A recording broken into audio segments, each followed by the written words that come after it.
ان میں سے نمبر 1 ایران ہے. اگر ہم چلتے ہیں عرب سے مشرق کی طرف تو ایران ایک اعتبار سے یہ بازی لے گیا ہے پورے عالم اسلام پر.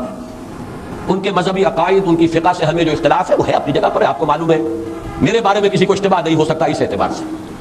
میری جس درجے دشمنی رکھی گئی ہے، جس طرح میرے سر کا جو ہے مطالبہ ہوتا تھا، 2 ہی آدمی تھے پاکستان میں جن کے سر مانگے گئے، ایک کراچی کے وہ شاہ ولی الدین صاحب اور ایک نے. تو اس حوالے سے وہ اپنی جگہ پر اختلاف ہے، لیکن اس حقیقت کا اعتراف کیے بغیر نہیں رہا جا سکتا. پورے عالم اسلام میں یہ واحد مسلمان ملک ہے جس نے بہرحال اپنی شریعت، اپنے عقائد کے مطابق ایک مذہبی انقلاب برپا کیا ہے. اور پورے عالم اسلام میں مذہبی سطح پر، حکومت کی سطح پر فنڈامنٹلسٹ صرف ایک ملک ہے، یا دوسرا جو ہے تھوڑا سا وہ ہے سوڈان. لیکن اس کی اہمیت اس لیے ہے کہ وہ کسی عوامی انقلاب سے نہیں بنا، بلکہ وہ تو فوجی انقلاب سے شکل بنی ہے جو بھی بنی ہے. اللہ کرے اس میں استقامت ہو، اس سے یقینی کوئی نتیجہ برآمد ہو جائے. خبریں بھی اچھی آ رہی ہیں، لیکن میں تو دنیا کا جو پرسپیکٹو ہے اس کے حوالے سے عرض کر رہا ہوں کہ اس پہلو سے ایران ان کا ٹارگٹ ہے، ٹارگٹ نمبر 1 ایک خاص اعتبار سے. ٹارگٹ نمبر 1 ایک دوسرے اعتبار سے ہم ہے، وہ میں بعد میں عرض کروں گا.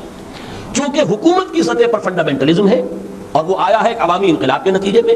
پھر ان کے پاس تیل کی دولت ہے، اس کے خلاف اکنامک سینکشنز بھی ہو جائیں تو اگر لیبیا کھڑا ہو سکتا ہے تو بہرحال وہ بھی کھڑا ہو سکتا ہے. اور نقشہ وہ دنیا کو دکھا چکا ہے کہ لڑا دے ممولے کو شہباز سے. یہ نقشہ بھی اس نے دکھا دیا. یہ ہے ایران کا معاملہ. نمبر 2 پاکستان. پاکستان 400 برس کی تجدیدی مساعی کا امین ہے، امانت دار ہے. پورے ہندوستان میں مجدد الفسانی رحمۃ اللہ علیہ، شاہ ولی اللہ دہلوی رحمۃ اللہ علیہ، سید احمد بریلوی رحمۃ اللہ علیہ، ان کا جہاد.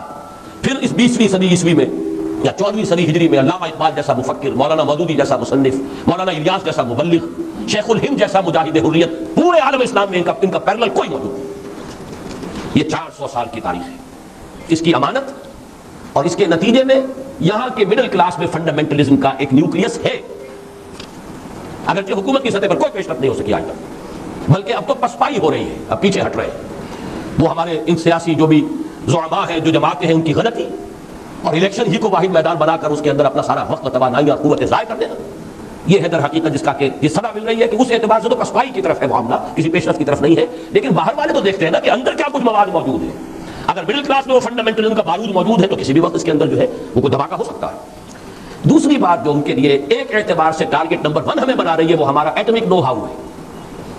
پورے عالم اسلام میں اور کسی کے پاس نہیں. اسلامی بم اگر بنے گا تو یہی بنے گا. یہ ہے مختلف اسباب جس کے بنا پر ایران اور پاکستان کو آپ بریکٹ کر لیجئے. یہ اس نیو ورلڈ آرڈر یا آج کی میری گفتگو کے حوالے سے یہودی اور عیسائی گٹھ جوڑ کا جو ٹارگٹ نمبر 1 ہے، ایک اعتبار سے ایران ہے، ایک اعتبار سے پاکستان.